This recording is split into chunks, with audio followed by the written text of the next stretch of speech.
This video is about failure. It's what happens when pollsters miss the outcome of an election.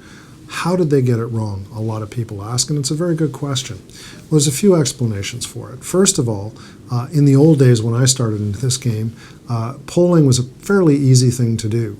You did put out a telephone survey, you had a random probability sample, you went out and did a series of interviews, you had a response rate of like 70% on any poll that you did. It was actually pretty hard to get it wrong. It's pretty easy to get it wrong these days. All sorts of different methodologies for doing polling, but also combine that with the fact that partisanship isn't what it once was. People move back and forth between parties and among parties, and also the turnout in election campaigns goes up and down. And as turnout changes, it can have a really profound impact on the election. So really, pollsters, I think, are pretty good at predicting how people are going to vote, but they're not necessarily great, at least so far, in terms of predicting which people are actually going to turn out.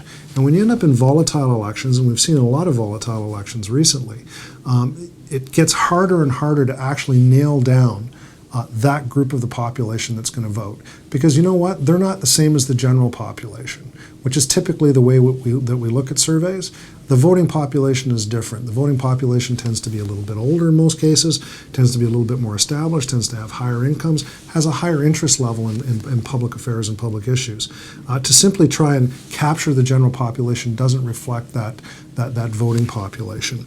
So the question is, how do we figure out turnout? How do we do a better job so we don't see some of the misses that we've been seeing recently? Well, there's a couple of different ways of doing it. One of them is with questionnaire design and with modeling. So asking a series of different questions about people's engagement in the political process, their habits over time, whether they voted in previous elections, and also their level of interest in this specific campaign. Because if elections are volatile, you're going to want to figure out how much people are into the campaign that's going on at the moment. The next thing is we really need to look at comparing the voting population to what you have in your survey.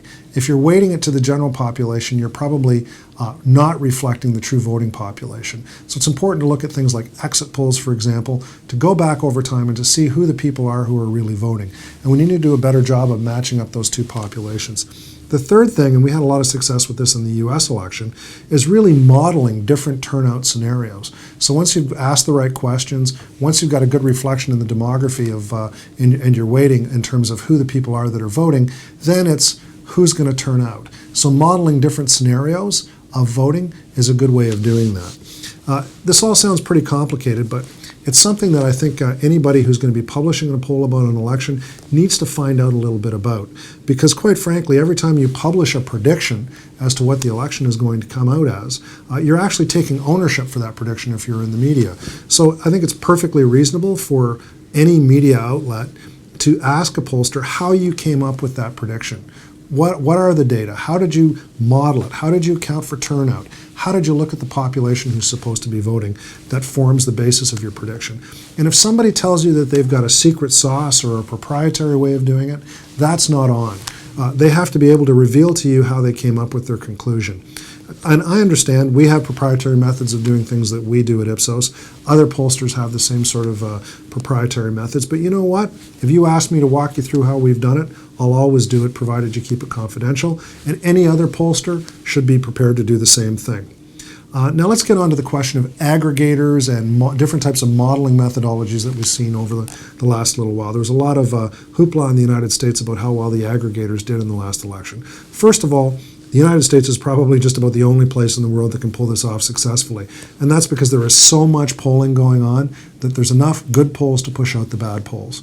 So people who are doing aggregation have a lot more data to work with, more than just about any other democracy. But the truth is, the word that I mentioned there is the really important word, polls. If the polls are off, all of the aggregations are going to be off. And if the polls are off, any type of modeling, whether it's a seat model or a constituency model, is going to be off. So it's really, really important that we really nail down what the polls should be.